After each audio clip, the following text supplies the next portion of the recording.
আরে তুই কলেজে বলেছিলি আমাকে আজ এখানে খাওয়াবি। না রে, তা তো কাল বলেছিলাম, এখন তো টাকা নেই, পকেট ফাঁকা।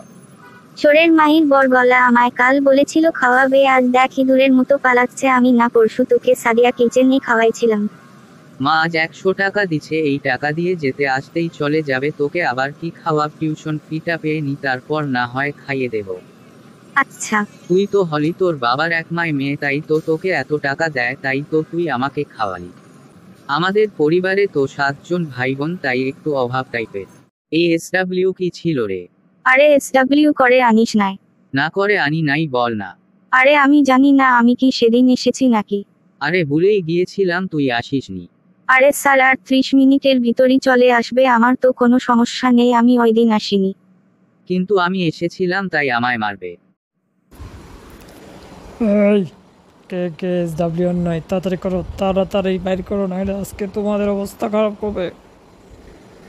স্যার আমি তো আসি নাই।